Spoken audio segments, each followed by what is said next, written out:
I've already called someone better than you."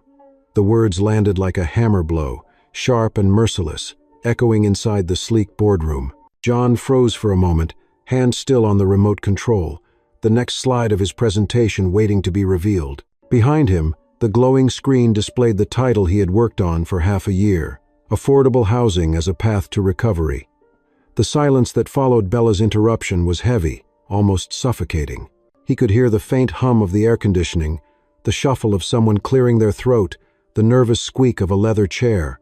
All eyes turned to him, waiting to see how he would react, as if his humiliation were part of the day's agenda.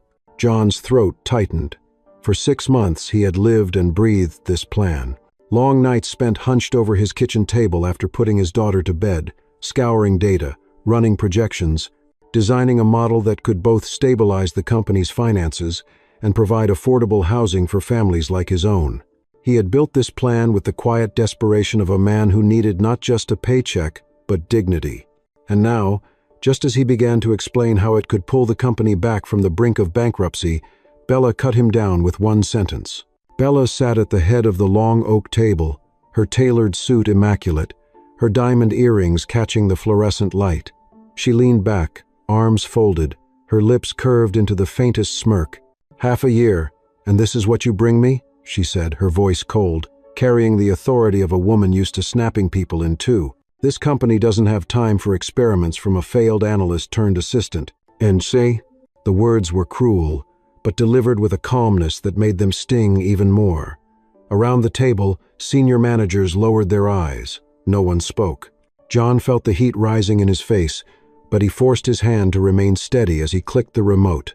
The next slide illuminated the wall, charts, graphs, a projected growth curve. "This project," he began softly, "would secure." Bella slapped her pen against the table with a sharp crack. "Enough. I said I've already called someone better. A real expert will be here next week to present a viable plan. We will not waste another second on this." She reached forward, grabbed the neatly bound report John had laid on the table, and flung it across the polished wood. Papers scattered, sliding off the edge, drifting onto the floor like wounded birds. John bent down, gathering them silently. His fingers shook as he picked up page after page, the work of his nights and weekends, now reduced to scraps on the carpet. He heard a chuckle from one of the junior executives, quickly stifled. His heart pounded so hard it hurt. Yet when he stood up, he forced a smile, a small, bitter shield against complete collapse. Inside, he was breaking.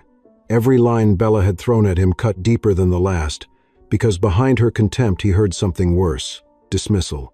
He wasn't just wrong in her eyes, he was nothing.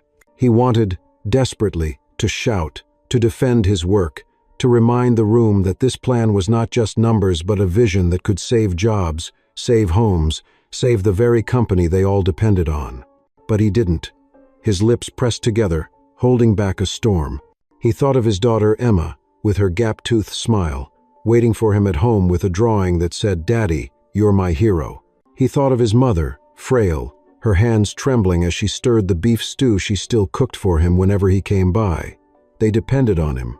He could not afford to lose this job. Not now, not ever. So he swallowed his pride, stood straighter, and kept his silence. Bella's gaze lingered on him for a moment, as if savoring the sight of his quiet compliance. Then she turned to the rest of the board. "Meeting adjourned," she declared. Chairs scraped against the floor as people hurried to leave. Some avoided John's eyes. Others gave him a look of pity, the kind of pity that burned worse than laughter. He remained at the end of the table, clutching the crumpled stack of papers to his chest. As the room emptied, John walked slowly toward the screen, shut off the projector, and unplugged his laptop. The screen went dark, leaving only his reflection in the glass. A tired man in a wrinkled suit, a man who had given everything he had to a plan no one would hear. He felt the sting of tears pressing at the corners of his eyes but blinked them back. Not here, not in front of them. When he finally stepped out into the hallway, the fluorescent lights hummed overhead, and the city's noise rose up faintly from the streets below. He walked past colleagues whispering in clusters, their voices dropping as he approached. He didn't need to hear the words. He knew what they thought. Bella was right. John was nothing. But deep inside, beneath the weight of humiliation, a small flame flickered. He still believed in his plan.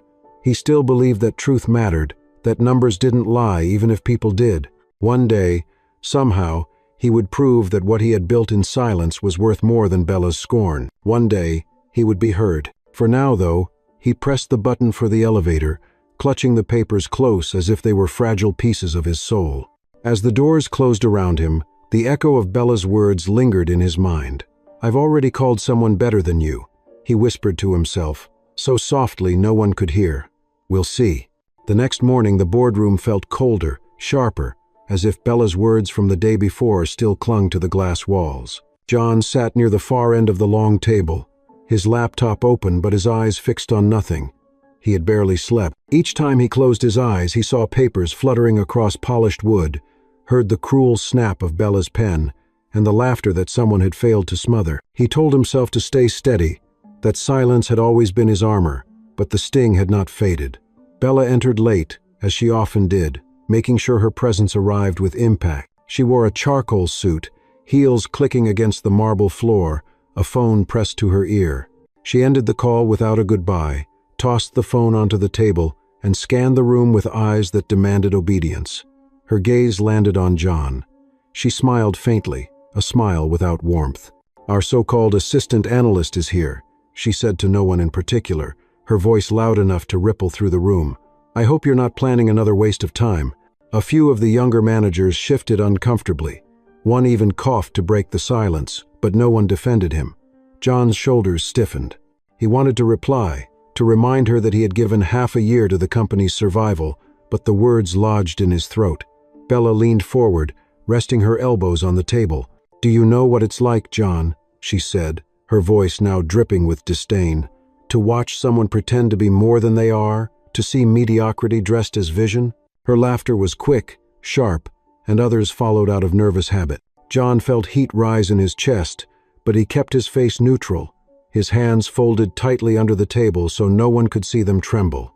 He heard his father's voice again, echoing in memory. "Don't let them see you break." Bella wasn't finished. She flipped through a stack of documents someone else had prepared and then waved them in the air. "This is the quality we expect, not fantasies about housing projects that belong in a charity brochure." She tossed the papers down and added, "If anyone here thinks John's little project has merit, speak now."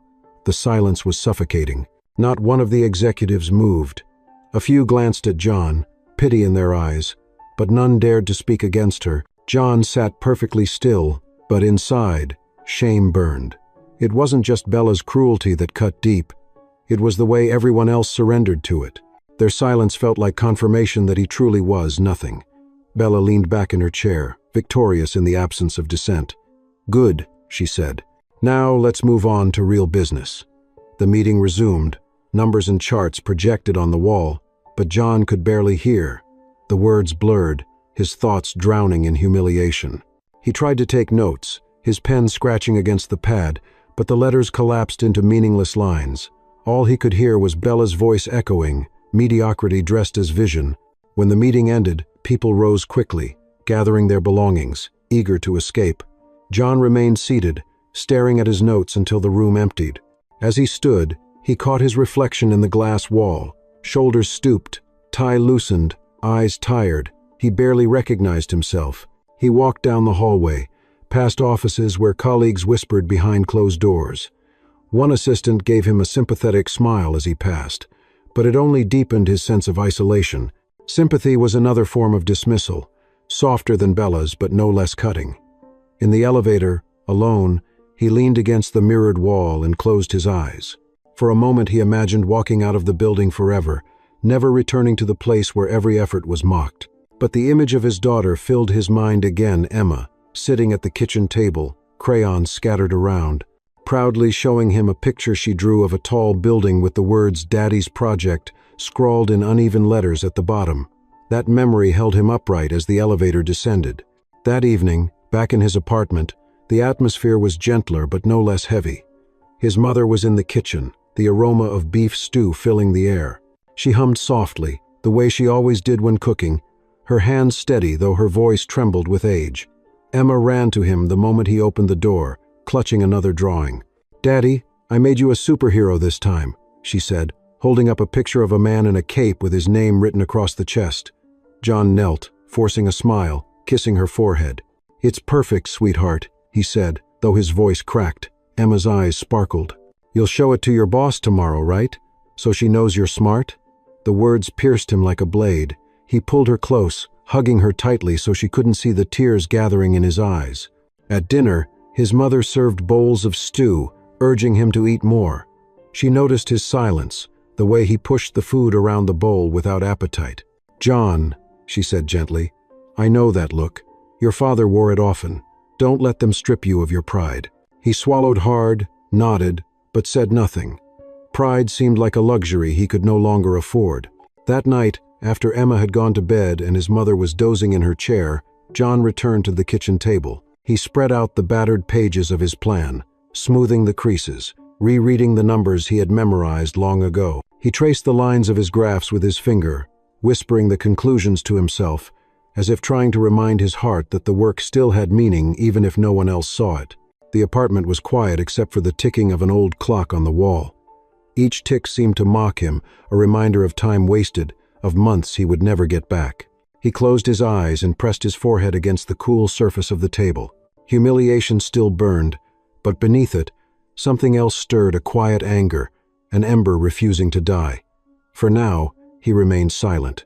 He endured, but somewhere deep inside, he knew that silence would not last forever. The following days blurred into each other, a routine of small humiliations layered on top of the larger one that had already broken something inside John. At work, he kept his head down, answering emails, completing tasks that others dismissed as trivial, his name rarely mentioned except when Bella needed an example of failure. Each morning he rode the crowded subway, clutching his worn leather bag, listening to the screech of wheels against steel, the chatter of strangers, and telling himself over and over, endure. Endure until something changes. But each evening, when he stepped back into his small apartment, the weight lifted slightly. The smell of home-cooked meals lingered in the air, his mother humming in the kitchen, Emma's laughter echoing down the hall. It was there, at the kitchen table, that John allowed himself to breathe again. One night, Emma greeted him at the door with another drawing, this one of 3 stick figures holding hands under a bright Sunday. "That's you, me, and Grandma," she explained proudly. "And that's our house, safe and strong." She tapped the little box, shaped building she had colored with a bright red crayon. John felt his throat tighten. He knelt, kissed her forehead, and whispered, "It's beautiful, sweetheart. Just perfect." As they sat down for dinner, his mother ladled stew into bowls, steam rising, the smell rich and familiar. She watched John with eyes that saw more than he wanted. "You're carrying too much on those shoulders," she said softly. John shook his head, forcing a smile. "I'm fine, Mom, just tired." But she reached across the table, her frail hand resting on his. "Your father once came home every night with that same look. Don't let them kill your spirit the way they tried to kill his." John lowered his eyes, unable to respond. His father's memory was both wound and anchor. A proud man who had faced discrimination all his life, who had taught John to stand tall even when the world tried to push him down. Yet here he was, slouching under Bella's contempt, surviving by silence rather than defiance. Later that night, after Emma had gone to bed, and the apartment was quiet except for the ticking of the wall clock, John returned to his kitchen table. He spread the pages of his plan once again, smoothing the creases with care. The graphs and numbers stared back at him, familiar companions, a map of hope that no one else wanted to see. He whispered to himself, testing the sound of his own conviction, "This can work, this will work," but his voice faltered, caught between belief and despair. He closed his eyes, rubbed his temples, and leaned back, listening to the distant horns of the city. He wondered how many more days he could endure the ridicule before something inside him snapped. The next morning at the office, he kept his silence as always. Bella brushed past him in the hallway without so much as a glance, her perfume trailing in the air, her voice rising in sharp commands to others. At lunch, he sat alone in the break room, eating a sandwich his mother had wrapped in foil. The bread slightly squashed, the taste reminding him of childhood. He chewed slowly, staring at the vending machine across from him, watching colleagues laugh in clusters, their conversations lowering to whispers when he passed. He felt invisible, and yet painfully exposed at the same time. That evening, Emma insisted on helping with dinner. She stood on a chair beside him at the stove, stirring macaroni with a wooden spoon much too big for her small hands. "One day I'll cook for you every night, Daddy," she said proudly. He smiled, lifting her down carefully. "You already do more for me than you know," he replied. She didn't understand, but her laughter was enough to ease the ache for a moment. After dinner, he tucked her into bed, listening as she whispered prayers for him, for Grandma, for everyone to be safe. Her innocence was both balm and burden. When she drifted to sleep, he lingered by her bedside, brushing a curl from her forehead, and thought, "I cannot fail her. No matter what Bella says, no matter how they try to break me." The days stretched on, each one testing his patience, each one daring him to lash out, but John endured. In meetings, when Bella mocked his silence, he endured. When she gave credit for his quiet fixes to others, he endured. When colleagues avoided his eyes, he endured. Yet under the endurance lay something sharper, harder, a resolve forming slowly, like stone under pressure. He remembered his father telling him once, "Justice doesn't always roar. Sometimes it waits in silence, gathering strength." John clung to that thought, even as shame and anger threatened to consume him. One Friday evening, long after most had left, he found himself still at his desk, staring at spreadsheets no one asked him to prepare. He was exhausted, his back aching, but he refused to go home. He needed to believe he was more than Bella's insults, more than the silence imposed on him. He stood, walked to the window, and looked out at the city lights stretching endlessly into the night. Somewhere out there, families struggled for homes they could afford, just as he and Emma once had. That was why his plan mattered. That was why he could not give up. He pressed his forehead against the cool glass, whispered again, "Endure," and turned back to his desk. The office was silent. The only sound, the hum of machines, and the faint clicking of his keyboard as he worked on a plan no one else wanted. Humiliation had not destroyed him. It had only driven him deeper into silence, where endurance became his shield, and hope, though fragile, refused to die. The office was nearly deserted, the kind of silence that only came late at night when the city outside was alive but the glass tower had emptied. John sat alone in the conference room, the faint glow of his laptop casting a pale light over his tired face. Stacks of paper surrounded him, the remnants of a plan that had been dismissed, crumpled, and ridiculed. He kept spreading them out, smoothing the edges, writing notes in the margins, as if the act itself could preserve their worth. The clock on the wall ticked steadily, its sound amplified by the emptiness around him. Midnight had passed, but John was unwilling to go home. Leaving would feel like surrender, like confirming Bella's words that he was nothing more than a failed analyst pretending to be useful. His shoulders sagged under the weight of exhaustion, yet his mind kept racing.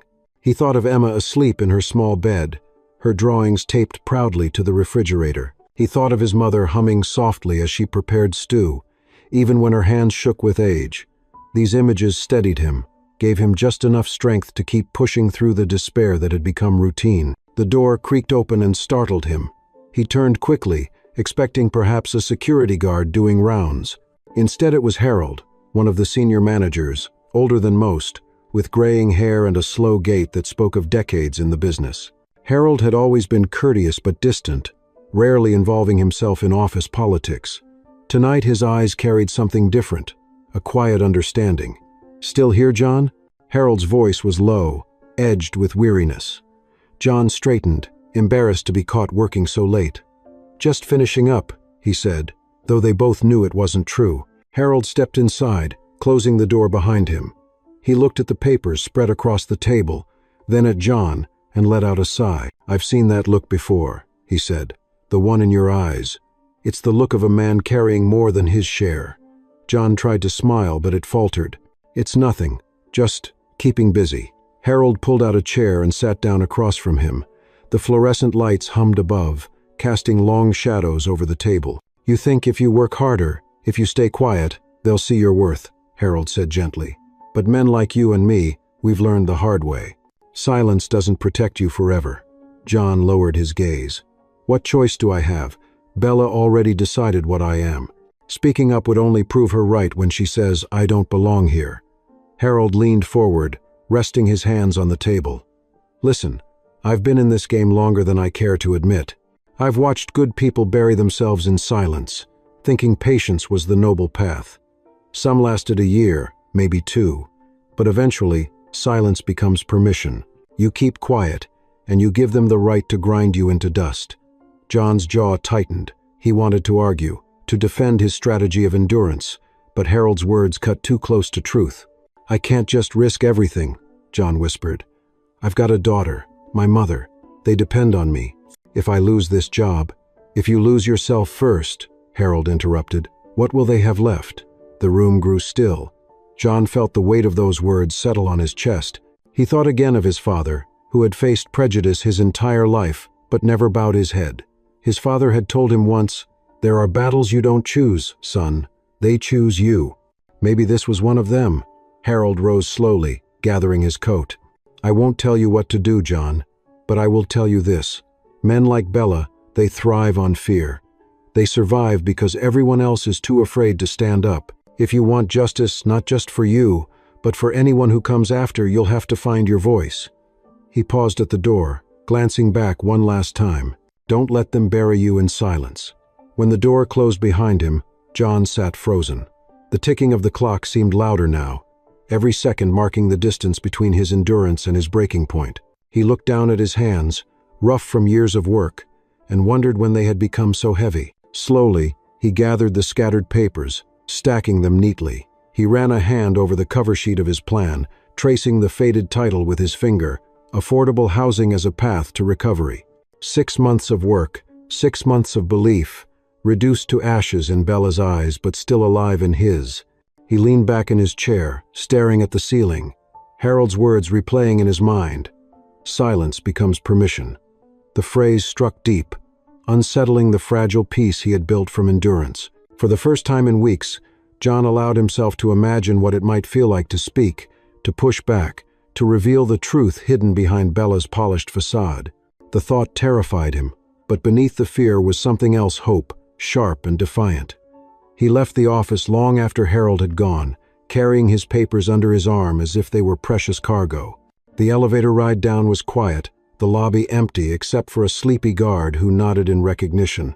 When John stepped outside, the cool night air hit his face, clearing the fog from his mind. The city stretched before him, alive with lights and noise, a reminder that he was not alone in struggle. People fought battles on every corner, unseen but real. As he walked toward the subway, he repeated Harold's words under his breath, tasting them like a vow. "Don't let them bury you in silence." By the time he reached his apartment, dawn was beginning to lighten the sky. He slipped inside quietly, careful not to wake Emma or his mother. In the dim light of the kitchen, he placed the stack of papers back on the table and sat for a long time, staring at them. Something had shifted inside him. He wasn't ready yet, but the seed had been planted. He would endure a little longer, but now endurance was no longer just about survival. It was waiting for the moment when silence would give way to something stronger. The following Monday began with a summons. John was called to Bella's office before he had even settled at his desk. The corridors buzzed with their usual morning energy assistants carrying coffee, phones ringing, managers shuffling papers, but as John approached Bella's corner suite, the atmosphere seemed to sharpen. Her door was open, as though she wanted the entire floor to hear whatever was about to unfold. Bella stood by the window, arms crossed, her back straight and unyielding. "John," she said, not looking at him, "step inside." He obeyed, closing the door behind him. She turned at last, her eyes cold. "You've been very quiet lately. I assume that means you're finally learning your place." John kept his face impassive, saying nothing.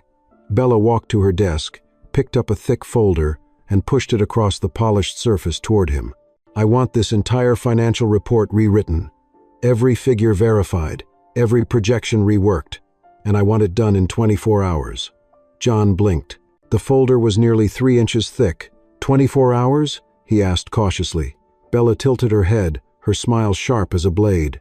"Yes, unless you'd like me to make that call I mentioned to someone better." The reminder of her earlier insult cut deep, but John only nodded, gathering the folder into his arms. As he left her office, he could feel the eyes of staff, watching from their desks, their curiosity hidden behind lowered brows and hurried typing. By the time he reached his own small workspace, the weight of the folder seemed to grow heavier. He sat down, opened it, and began. The hours that followed blurred into a relentless march of numbers, graphs, and spreadsheets. John's fingers flew over the keyboard, eyes burning from the glare of the screen. He checked formulas, recalculated debts, cross-referenced market data. Every so often, fatigue threatened to pull him under, but he pushed it back with bitter coffee from the vending machine. When evening came, the office emptied. Lights switched off one by one as colleagues left for dinners, families, lives outside these walls. John remained, alone under the glow of his monitor. He loosened his tie, rubbed his temples, and kept going. Midnight arrived, then 2, then 3. His body ached, his eyelids drooped, but he refused to stop. At dawn, his head nodded forward and struck the desk with a dull thud, jolting him awake. He dragged himself to the restroom, splashed cold water on his face, and stared into the mirror. The reflection that stared back looked worn, eyes red, jaw tight. He whispered, "Endure," then returned to his desk. By 9 a.m., he walked into Bella's office again, the completed report in his hands. His suit was wrinkled, his face unshaven, but the report was pristine. Bella glanced at him without interest, took the folder, and flipped through the first few pages. For a moment, John thought he saw surprise in her eyes, but it vanished quickly, replaced with a thin smile. She closed the folder, and without looking at him, tossed it into the trash bin beside her desk. The sound echoed louder than expected. "Mediocre," she said simply. "I expected as much." John stood still, gripping the strap of his worn bag so tightly his knuckles whitened. He felt the sting of exhaustion mixing with rage, but again he forced his voice into silence. "That will be all," Bella added, turning back to her computer. Dismissed like a servant, John left her office, each step heavier than the last. The humiliation burned deeper than fatigue. He had given everything he had to finish the impossible task, only for it to be discarded without a glance. Back at his desk, he sat motionless for a long time. He wanted to slam his fists against the table, to shout until the walls shook. Instead, he inhaled deeply, letting the anger settle into a cold determination. She wanted to break him. Every task, every insult, every calculated humiliation was designed to grind him down until he collapsed, but he would not give her that satisfaction. That evening, John returned home later than usual. Emma was already asleep, a book still clutched in her small hands. His mother sat in the kitchen, the remnants of dinner on the stove. She looked at him with quiet concern. "You look like you've been through a war," she said gently. He kissed her cheek, too tired to explain, and sat at the table with a bowl of reheated stew. The warmth of the food grounded him, but the bitterness inside remained.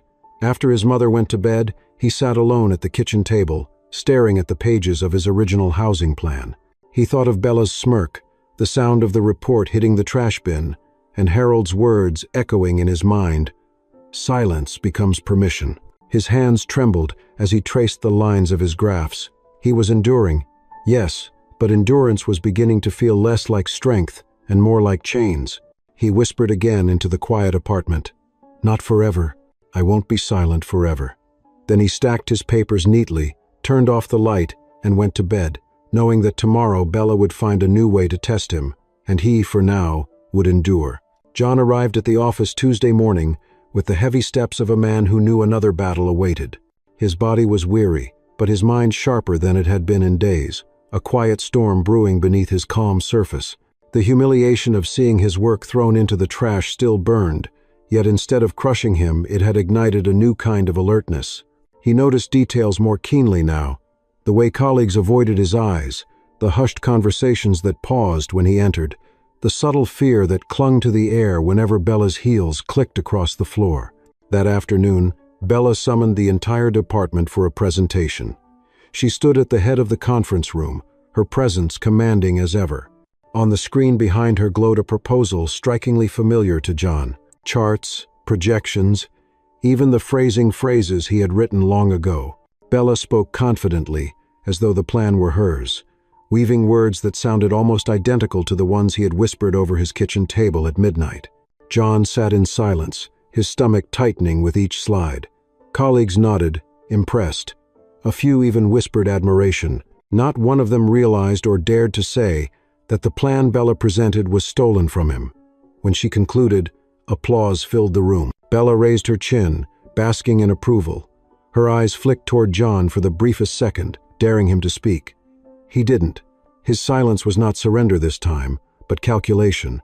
He lowered his gaze, hiding the fire that had been lit inside him. That evening, as the office emptied, John lingered.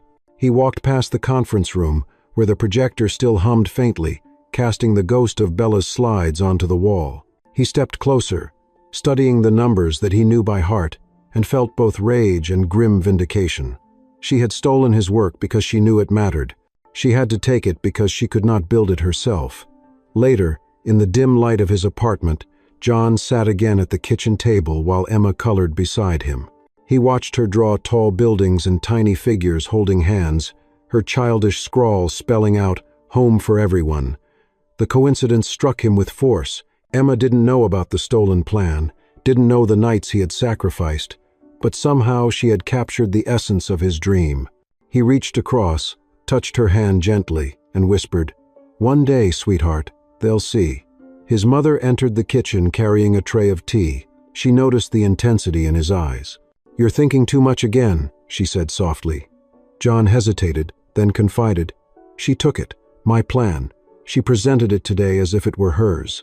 And they applauded. His mother set the tray down, her hands trembling slightly as she poured. "Then you know what she fears," she replied. "People only steal what they can't create." John looked at her, struck by the simplicity of her wisdom. Silence had been his shield, but now silence was also his strategy. If Bella thought he would fold, she was wrong. He would watch, wait, gather proof. The truth would come, and when it did, it would not just wound her, it would expose everything. Over the next week, John began to notice small cracks, a miscalculated figure in Bella's presentation, a contradiction in her timeline, a projection that didn't match the data. He documented each one quietly, storing them in a private folder, his hands steady, his heart patient.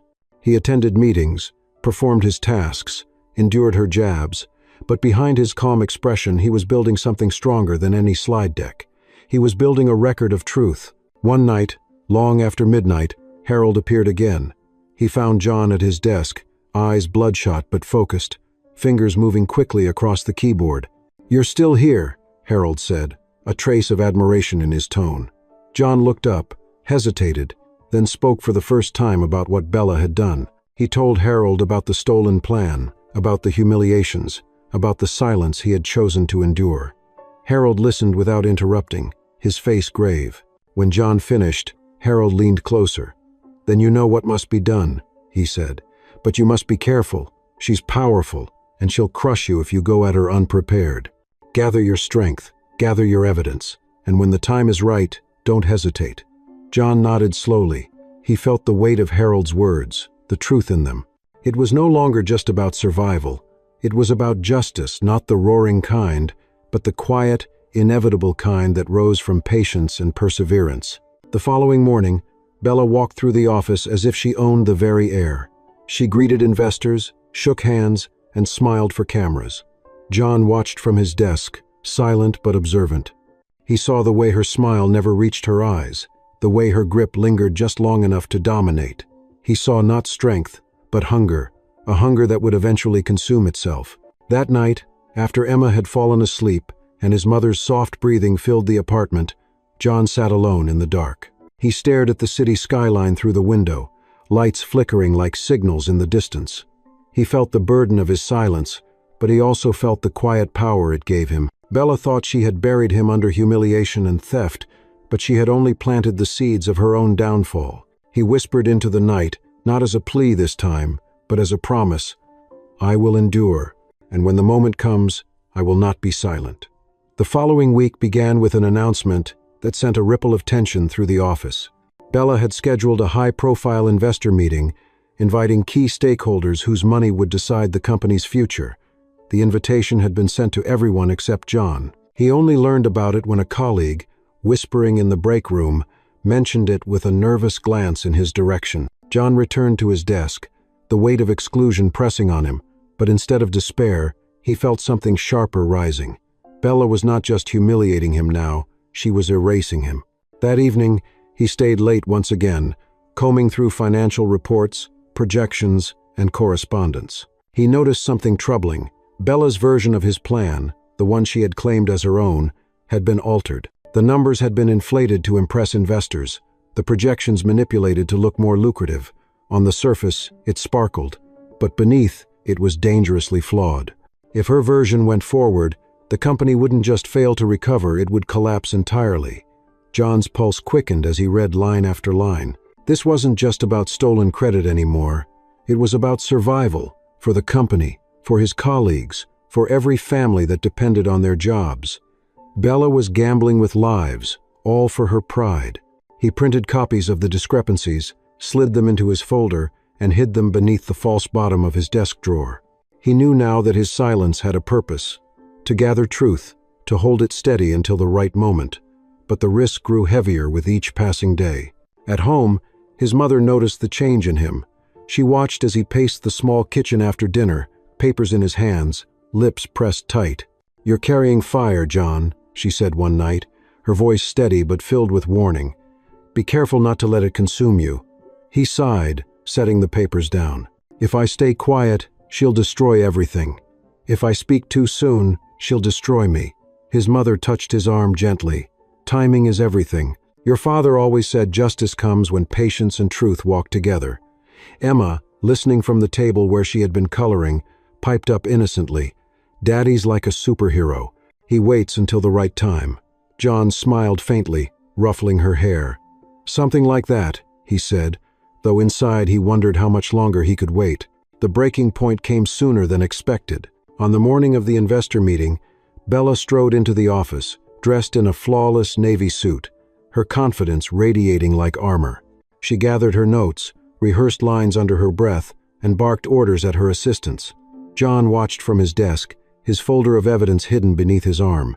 His heart pounded, his palms damp. He had no intention of storming into the meeting uninvited, but something inside told him he could not let this day pass in silence. As the investors arrived, the atmosphere shifted. Men and women in tailored suits filled the conference room, shaking hands, exchanging practiced smiles. Bella commanded the room with her usual presence, presenting charts and graphs, dazzling them with rehearsed charm. Applause punctuated her words. But John, watching from the hallway through the glass wall, saw the cracks. He recognized the exaggerated numbers, the impossible timelines. He watched her glide past questions with practiced deflections. The investors nodded, but unease flickered in their eyes. John's breath quickened. He thought of Harold's warning, his mother's advice, his father's memory. He thought of Emma's drawing of a house labeled home for everyone, and he knew. He could no longer endure in silence. He stepped into the room. Conversations faltered, heads turned. Bella's eyes locked on him, her smile stiffening. "John," she said sharply, her tone cutting through the air, "this is not your meeting." John's hands trembled, but his voice was steady. "With respect, ma'am, these investors deserve the truth." The room froze. A few gasps escaped, others exchanged glances. Bella's face darkened. "Excuse me," she hissed. John opened his folder, spreading copies of the true projections across the table. "The plan you've been presenting," he said, his voice louder now, "is built on false numbers. It looks good today, but within a year it will collapse. These are the real figures. They may not be glamorous, but they're sustainable.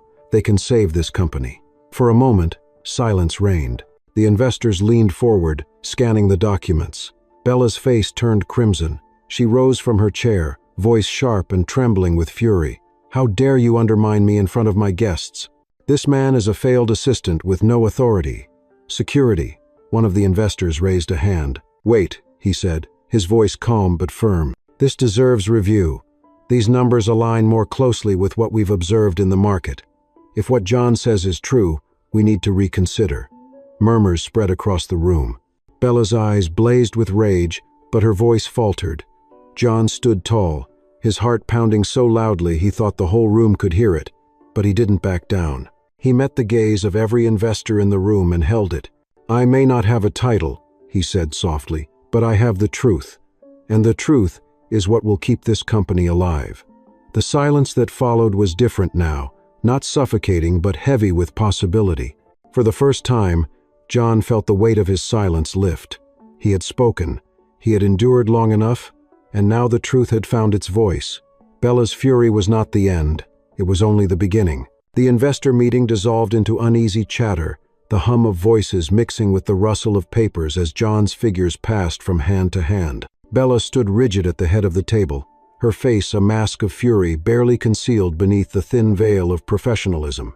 She forced a smile, trying to regain control, but the investors were no longer hanging on her words.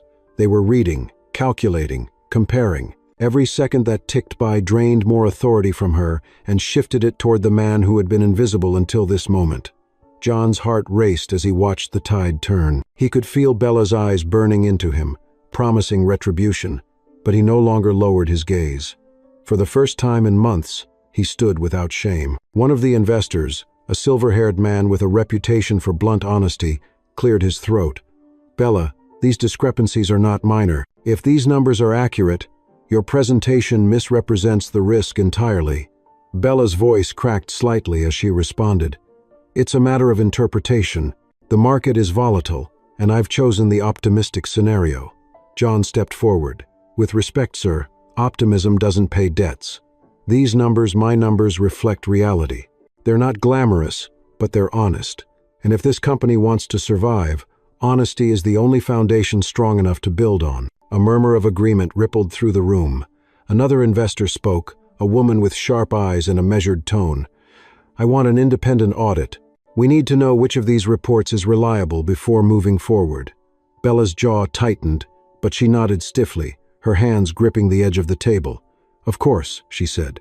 "Transparency is always welcome."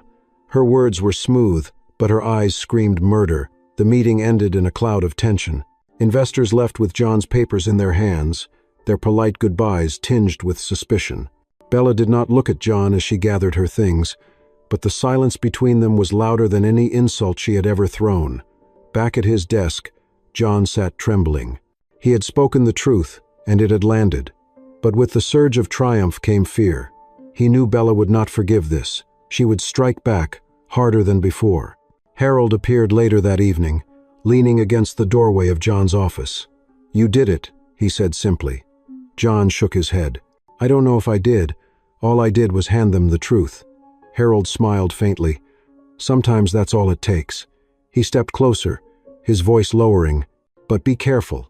You embarrassed her in front of the people she values most. She won't just let that go. She'll come for you." John nodded, already aware. That night at home, Emma greeted him at the door with her usual enthusiasm, showing him another drawing, this time of a tall man standing on a stage, holding a book in his hands while people clapped.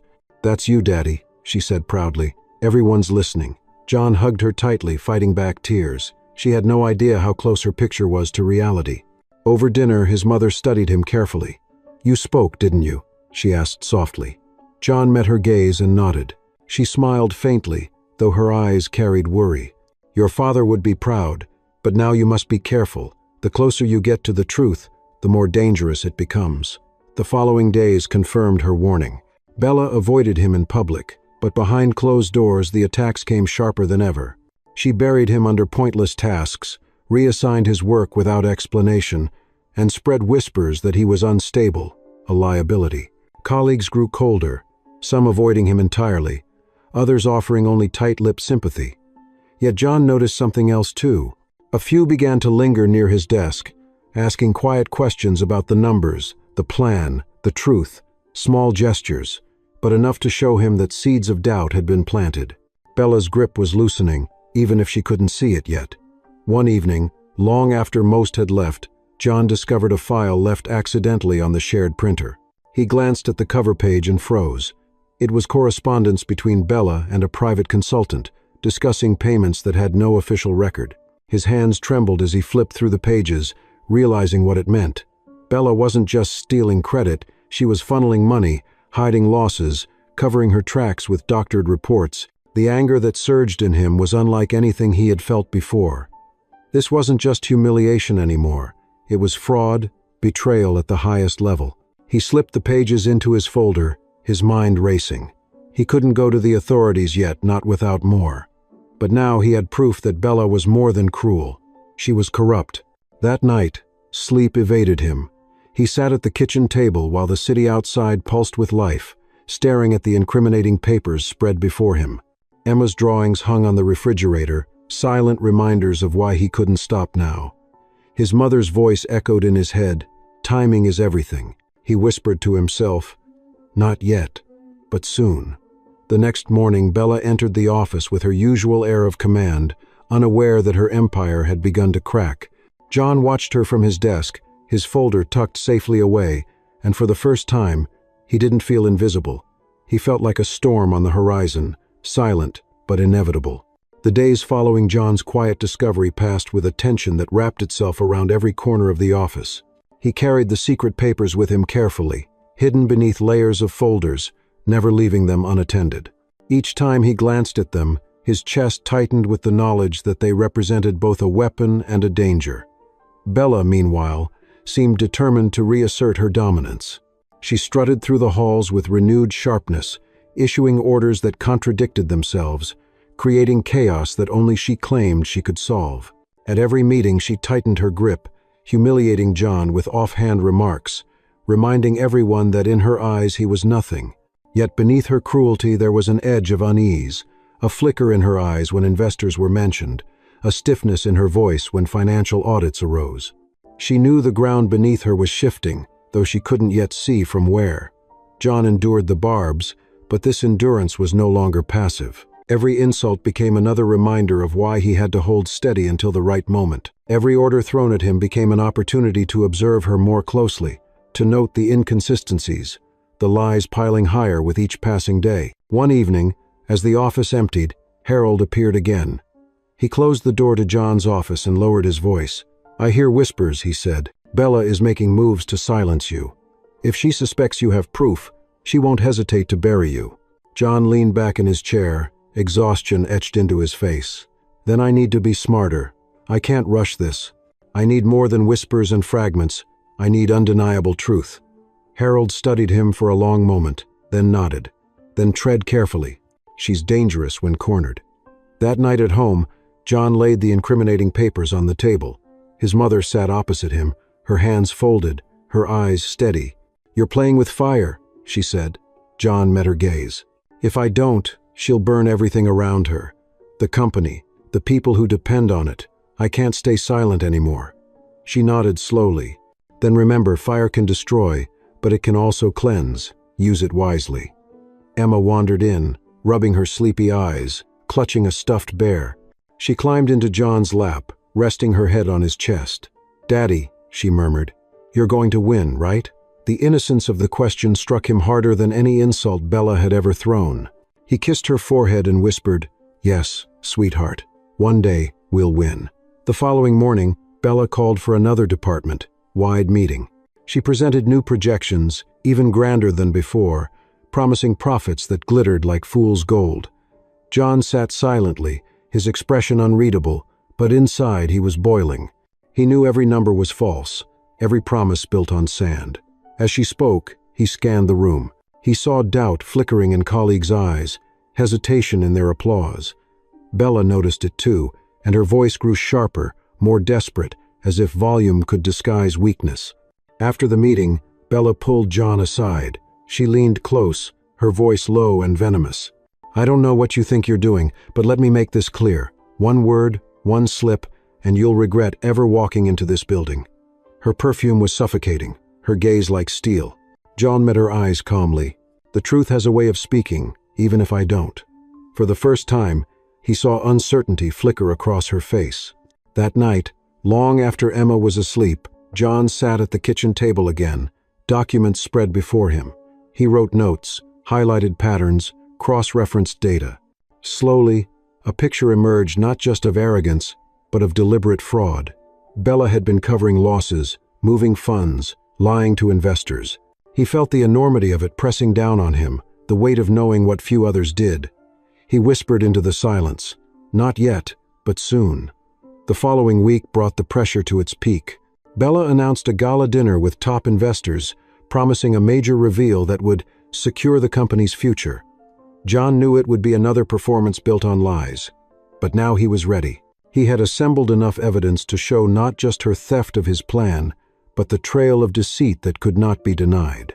Harold visited him once more, slipping into his office with the quiet urgency of an ally who knew the storm was coming. "The gala is your moment," Harold said. "But once you move, there's no turning back. She'll come at you with everything she has." John nodded, his voice steady. "Then let her. I've endured long enough. Now it's time she faces what she's done." That evening at home, he tucked Emma into bed and lingered at her side. She clutched his hand and whispered, "Don't be scared, Daddy."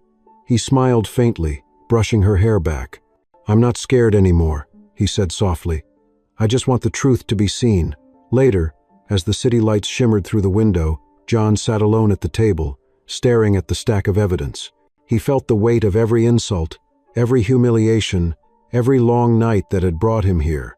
The trap Bella had set for him had become the trap tightening around her, and when the moment came, he would be ready to spring it. The night of the gala arrived with all the grandeur Bella had promised. The ballroom of the downtown hotel gleamed with crystal chandeliers and tables draped in white linen, glasses sparkling under the lights. Waiters moved gracefully among the guests, serving wine and hors d'oeuvres while investors mingled in tailored suits and glittering gowns. A string quartet played softly in the corner, lending the evening an air of refinement and power. Bella thrived in such settings, and tonight she radiated confidence. She swept into the room in a deep emerald dress, her diamond earrings catching the light as she greeted investors with air kisses and firm handshakes. Her laughter was loud, her voice carrying across the room as if to remind everyone that she owned the night. John entered quietly, unnoticed at first. His suit was simple, worn at the edges, but his posture was steady.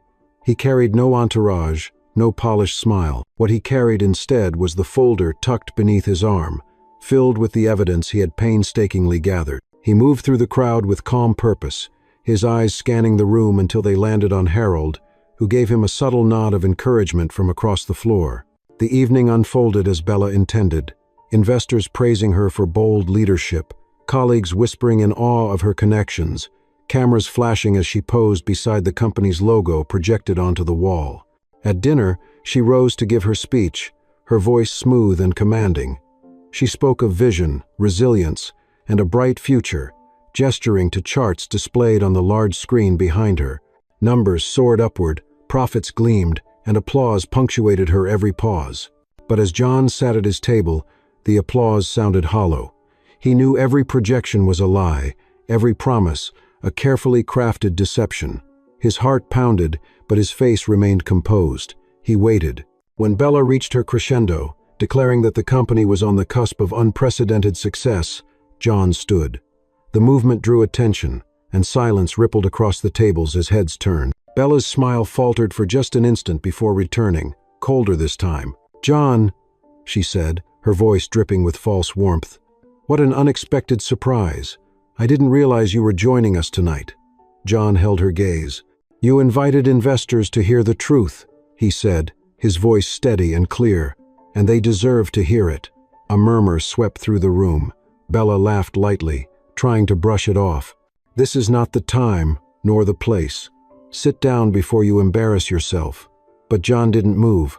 He set the folder on the table before him, opened it, and began passing copies of his documents to nearby investors. "These are the real numbers," he continued. "The ones Bella didn't want you to see. Look closely. The projections she's shown tonight are inflated, unsustainable, and built on hidden losses." Gasps filled the air as papers circulated. Investors leaned forward, scanning the evidence, their brows furrowing as they compared it to Bella's slides. Bella's composure cracked. "This man is delusional," she snapped. "He has no authority, no expertise. He's a bitter assistant trying to sabotage us." John's voice cut through her tirade. "For 6 months, I built the housing plan that could stabilize this company." She dismissed it, ridiculed it, and then presented it as her own. But she twisted the numbers to make them shine. And shine is all they do because behind them is nothing but collapse. The room buzzed with tension. An older investor rose, holding both reports in his hands. "These discrepancies are undeniable," he said. "If what John presents is accurate, then Bella, You've misled us." Bella's face reddened. "You're being manipulated," she insisted, her voice rising. "He's lying to save himself." John shook his head. "I have no power to save myself. But the truth doesn't need power.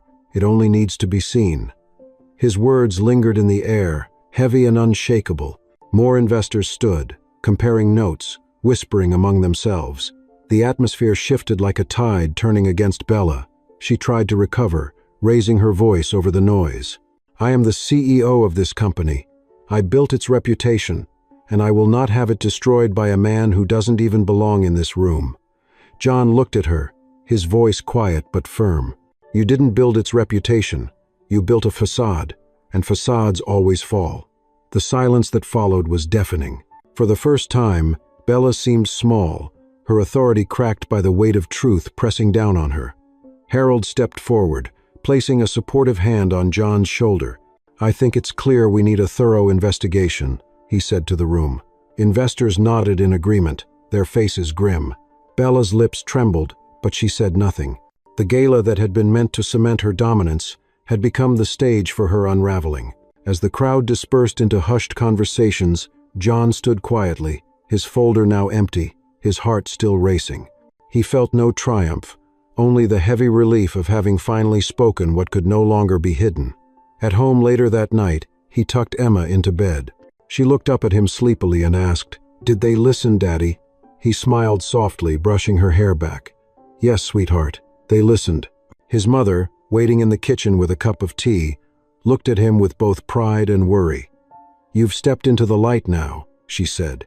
"There's no going back." John nodded, sitting heavily at the table.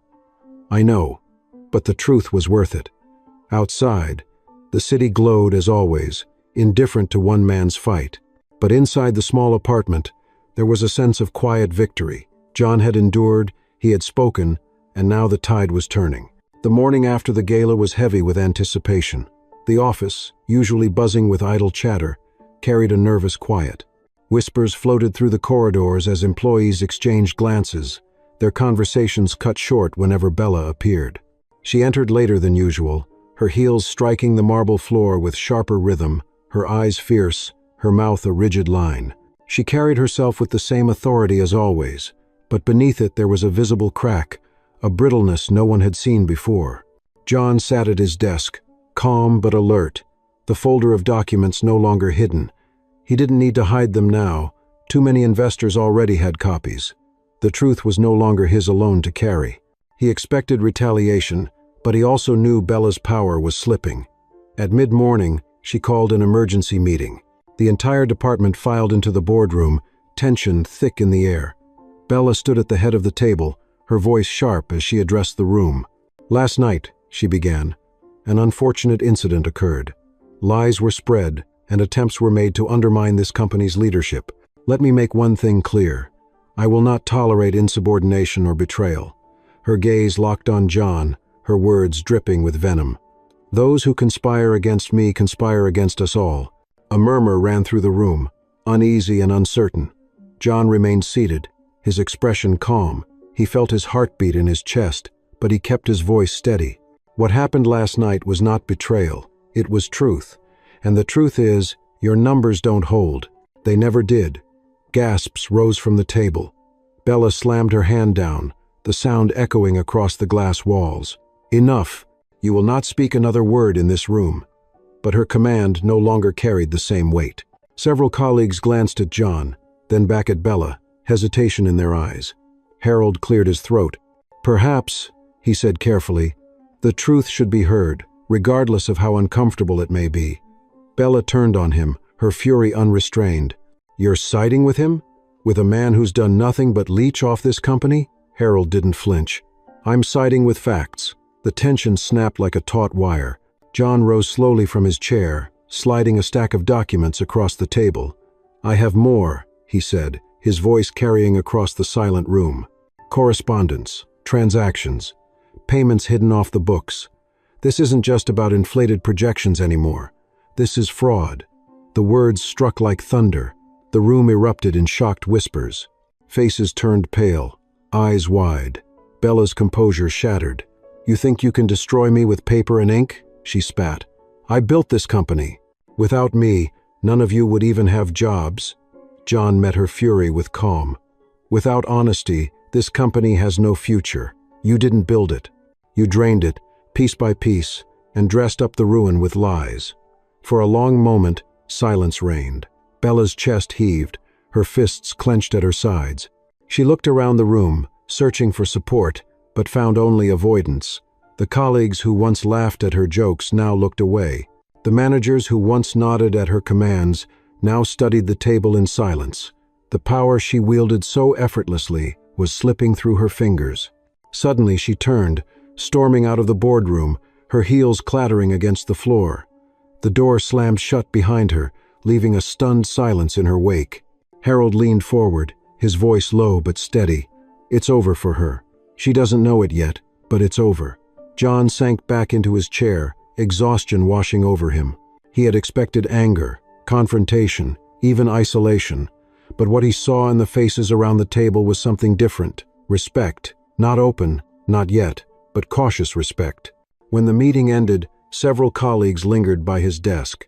One, a woman from finance, placed a hand on his arm and whispered, "Thank you." Someone had to say it. Another, a younger analyst, slipped him a note that read simply, "We believe you."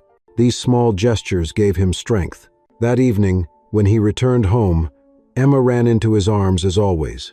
She showed him another drawing, this time of a tall tower crumbling, while a smaller, sturdier house stood firm beside it. "That's you, Daddy," she said proudly. "You're the strong one." John hugged her tightly, his eyes wet.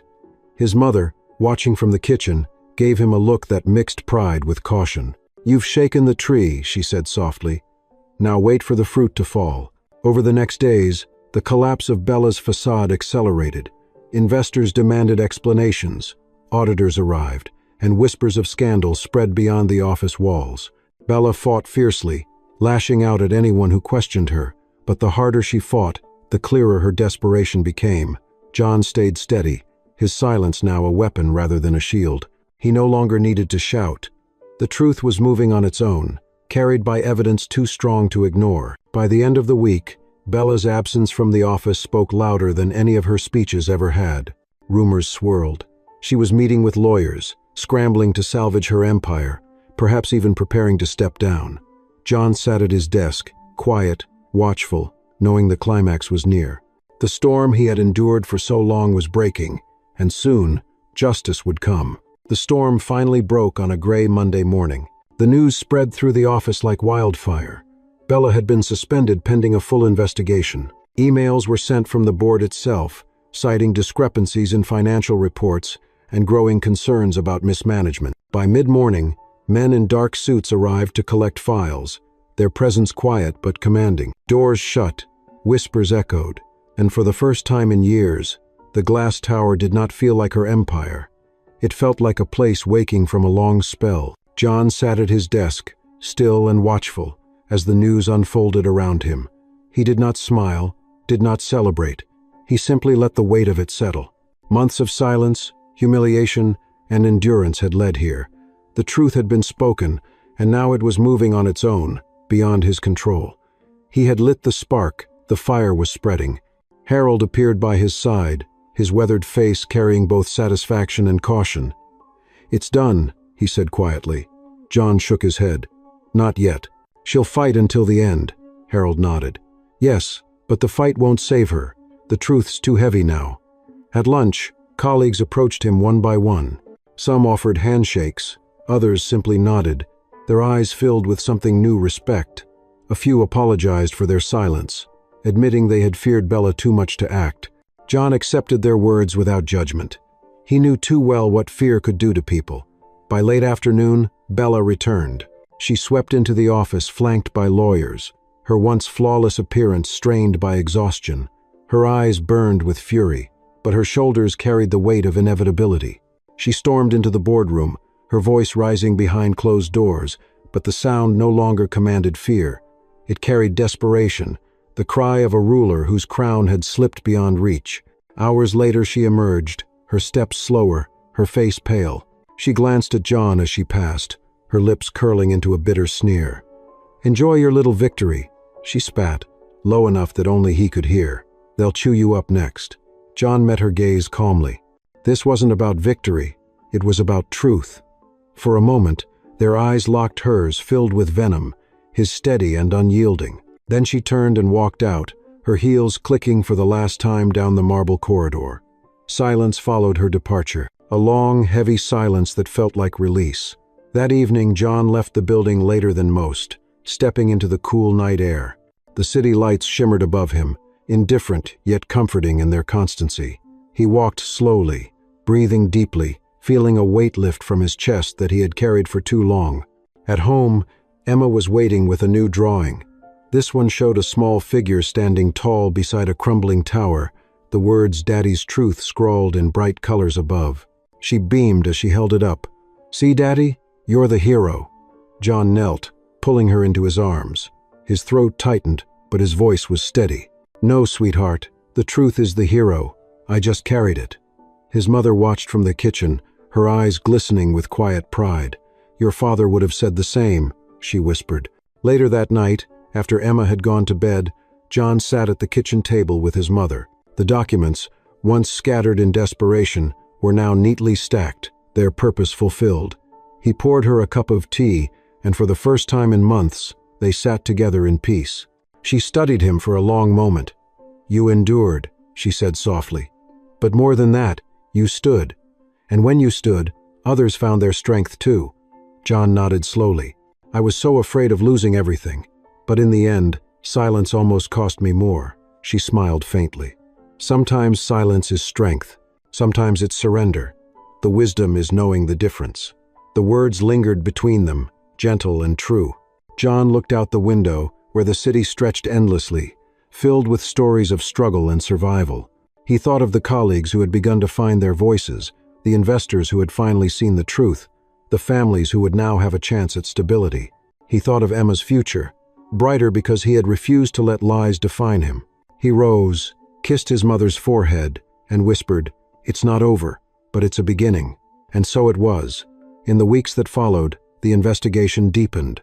Bella's empire of deceit unraveled piece by piece, her allies scattering, her reputation dissolving under the weight of evidence. The company began to rebuild, not quickly, not perfectly, but with a cautious honesty that had been missing for too long. John did not seek a title or applause. He continued his work quietly, steadily, as he always had. But now, when he spoke, people listened. His colleagues sought his counsel, his numbers carried weight, and his silence was no longer mistaken for weakness. It was understood for what it had always been: strength, patient and enduring, until the moment came to speak. One evening, as he tucked Emma into bed, she asked, "Daddy, are you done fighting now?" He smiled, brushing a strand of hair from her face. "For now," he said, "but if the truth needs me again, I'll be ready." She nodded sleepily, satisfied, and drifted into dreams. John stood at the doorway, watching her breathe, his heart steady. He knew the world was far from just, that battles lay ahead. But he also knew he had found his voice, and once found, it could never be taken away. Outside, the city hummed with life, its lights shining like quiet stars against the night. Inside, in the small apartment filled with warmth and resilience, justice had been served not with fanfare, not with thunder, but with a quiet firmness that no power could erase. John had endured, John had spoken, and the truth had prevailed. The message of this story is that truth and integrity, though often silenced or dismissed in the face of power and arrogance, will eventually find their voice. John's journey reminds us that quiet endurance is not weakness but a form of strength, and when the time is right, courage can expose deceit and restore justice. It teaches us that dignity lies not in titles or authority, but in standing firm for honesty even when humiliated or ignored. In the end, power built on lies collapses, but truth, steady, patient, and unwavering remains, lighting a path for others to follow.